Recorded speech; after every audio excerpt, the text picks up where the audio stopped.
السلام علیکم ناظرین، جہاں وباسی ایک نئے پروگرام کے ساتھ حاضر ہے۔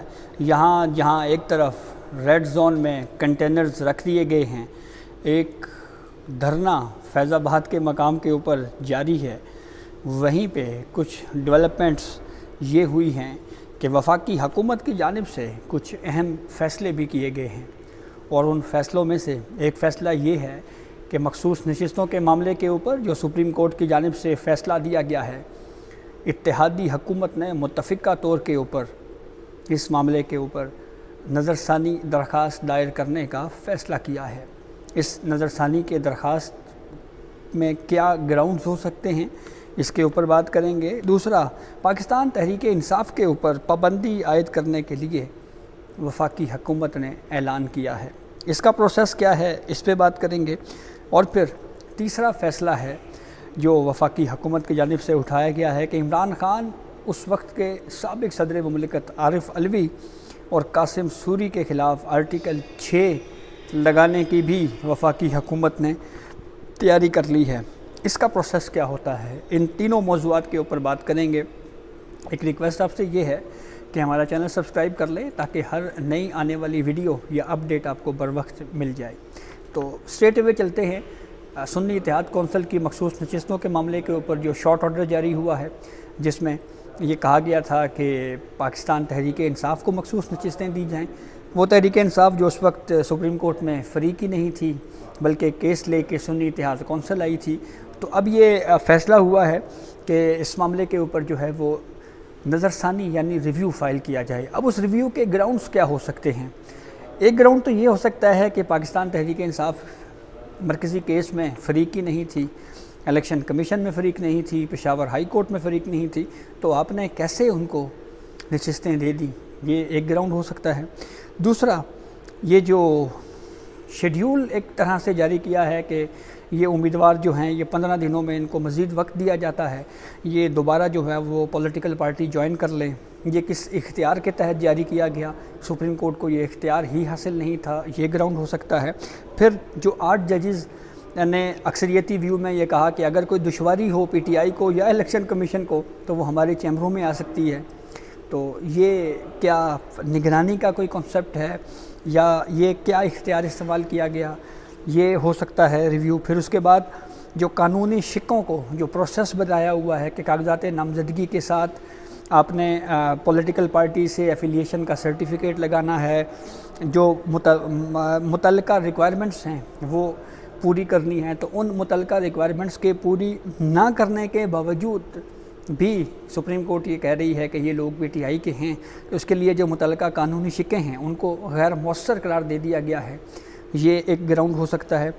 پھر اس کے بعد 41 اراکین جنہوں نے کہا کہ ہماری وابستگی سنی اتحاد کونسل کو ہے، ان کو سپریم کورٹ نے آزاد قرار دے دیا، تو یہ کس اختیار کے تحت یہ کیا گیا؟ یہ وہ چند گراؤنڈز ہیں جو اس معاملے پہ ہو سکتے ہیں، لیکن ڈیٹیل ریزننگ جو ہے وہ بھی اس کی نہیں آئی۔ دوسرا اہم معاملہ ہے عمران خان، عارف علوی، قاسم سوری کے اوپر آرٹیکل 6 لگانے کے لیے جو ہے وہ فیصلہ ہوا ہے، اور یہ کہا گیا ہے جی کہ کابینہ سے اس معاملے کے اوپر منظوری لی جائے گی۔ اچھا، اس کی ریزننگ یا وجوہات کیا ہیں اور اس کا پروسیس کیا ہے؟ کسی بھی شخص کے اوپر اگر کوئی غداری کا مقدمہ چلایا جانا چاہیے کہ آرٹیکل 6 کی خلاف ورزی انہوں نے کی ہے، ایک تو میرے خیال میں یہ وفاقی حکومت کو نے بہت تاخیر سے فیصلہ کیا ہے۔ اس کی ریزننگ بالکل واضح سی ہے۔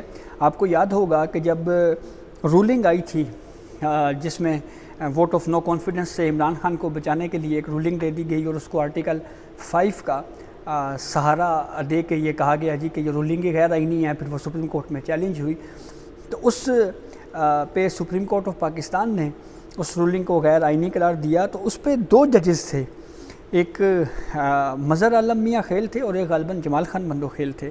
ان دونوں نے ان کا یہ ویو تھا کہ ایڈیشنل ان کا ویو تھا کہ اس معاملے کے اوپر جو ہے وہ آرٹیکل 6 کا مقدمہ جو ہے وہ چلایا جانا چاہیے، تو بہت تاخیر سے میرے خیال میں وفاقی حکومت کو اس کی یاد آئی ہے۔ لیکن اب بہرحال اس پہ ذرا پروسیس آپ کو بتاتے ہیں کہ اس کا پروسیس کیا ہوتا ہے۔ فیڈرل گورنمنٹ جو ہم نے کیس کور کیا ہے پرویز مشرف غداری کیس کا، اس میں فیڈرل گورنمنٹ نے کہا ایف آئی اے نے انکوائری کی، پھر اس کے بعد اس انکوائری کی بنیاد کے اوپر وفاقی حکومت جو ہے وہ باضابطہ طور کے اوپر یہ طے کرتی ہے کہ ہم غداری کا مقدمہ چلانے کے لیے ایک خصوصی عدالت بنا رہے ہیں، اور اس کے لیے پھر خصوصی عدالت کی تشکیل کے لیے جو چیف جسٹس آف پاکستان ہوتے ہیں متعلقہ، ان کو لیٹر لکھا جاتا ہے اور ان کو کہا جاتا ہے کہ آپ ہمیں ہائی کورٹ سے 3 ججز دیں۔ پھر 3 ججز دیے جاتے ہیں، ان کے اوپر ایک اسپیشل کورٹ بنتی ہے، اور وہ اسپیشل کورٹ اسلام آباد میں یا کہیں پہ بھی ہو سکتی ہے۔ پھر وہ اسپیشل کورٹ ٹرائل چلاتی ہے اور اس میں ایویڈنس ریکارڈ ہوتے ہیں، اور جو ملزمان جن کے اوپر الزام ہوتا ہے کہ انہوں نے غداری کی ہے ان کو طلب کیا جاتا ہے۔ پھر اس کے بعد ان کو ان کے الزامات پڑھ کے بتائے جاتے ہیں۔ اگر وہ الزامات کی نفی کر دے، انکار کر دے، تو پھر بھی ٹرائل چلتا ہے۔ وہ صحت جرم سے انکار کا جو عام طور کے اوپر ملزمان کرتے ہیں، پھر اس کے بعد ٹرائل مکمل ہوتا ہے۔ آرٹیکل 6 کے تحت جو اس کی سزا ہے وہ سزائے موت ہے، اس فیصلے کے خلاف سپریم کورٹ میں اپیل دائر ہوتی ہے۔ اس کا پروسیس ہو گیا۔ اب آتے ہیں تیسرا معاملہ کہ ایک پولیٹیکل پارٹی کے اوپر پابندی کیسے لگائی جاتی ہے۔ تو اس کے لیے ہوتا یہ ہے جی کہ ایک تو یہ پروسیس لکھا ہوا ہے کہ کوئی سیاسی جماعت جو ہے وہ اس کی تحلیل کرنے کے لیے پروسیس اس وقت شروع کیا جاتا ہے کہ اگر وفاقی حکومت اس بات کے اوپر مطمئن ہو کہ کوئی سیاسی جماعت جو ہے وہ غیر ملکی فنڈنگ لے رہی ہے یا وہ ملکی سالمیت کے خلاف کام کر رہی ہے۔ تو ایسی صورت میں وفاقی حکومت 15 دنوں میں ڈکلیریشن دیتی ہے اور پھر سپریم کورٹ میں ریفرنس فائل کیا جاتا ہے، اور اگر سپریم کورٹ ریفرنس میں ڈکلیریشن دے دے اور یہ کہے کہ جو فیڈرل گورنمنٹ کا ویو ہے وہ بالکل درست ہے، تو پھر وہ پارٹی جو ہے وہ تحلیل ہو جاتی ہے۔ یہ ہے جناب اس کا پورا پروسیس۔ 2 معاملات، ایک ریویو جس کو سپریم کورٹ نے ڈیسائیڈ کرنا ہے، پھر اس کے بعد پولیٹیکل پارٹی ڈیسائیڈ ہونے کا معاملہ سپریم کورٹ میں آنا ہے، اور پھر تھرڈلی یہ جو غداری کے حوالے سے کیس چلانے کے آرٹیکل 6 کے حوالے سے کیس چلانے کے حوالے سے جو فیصلہ ہے، یہ بھی ججز کے لیے یہ معاملہ جو ہے وہ سپریم کورٹ میں ہی آئے گا۔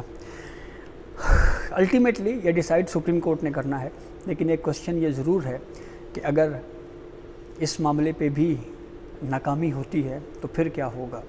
اور جو میں نے آپ کو آغاز میں بتایا تھا کہ یہاں پہ ریڈ زون میں کچھ کنٹینرز بھی لگے ہوئے ہیں، باتیں وہ بھی ہو رہی ہیں کہ کہیں ایسا نہ ہو کہ کسی کے ہاتھ میں کچھ بھی نہ آئے۔ اگر معاملات اس طرف چلے گئے تو کیا ہوگا۔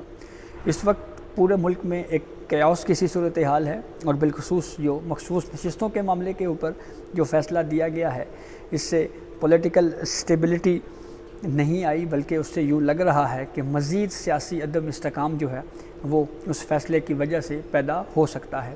تو اگر کوئی صورتحال اس طرح کی پیدا ہوئی تو پھر کیا ہوگا۔ اگر کوئی خدا نخواستہ اگر کوئی غیر آئینی اقدام اٹھا لیا گیا تو پھر ایسی صورتحال میں سپریم کورٹ کیا کرے گی۔ اور اگر یہ پورا پروسیس ایڈاپٹ کرنے میں اور حالات مزید خراب ہونے میں اکتوبر 26 گزر گیا، تو پھر اس کے بعد اگر یہ معاملہ سپریم کورٹ میں آتا ہے تو سپریم کورٹ کیا کرے گی۔ یہ بہت اہم سوالات ہیں جن کا ہمیں آگے چل کر جواب ملے گا، اور تاریخ جو ہے وہ اس پورے معاملے کو پھر لکھ رہی ہے۔ تو یہ اب تک کی اپڈیٹ تھی جس سے ہم نے آپ کو آگاہ کیا۔ بہت شکریہ۔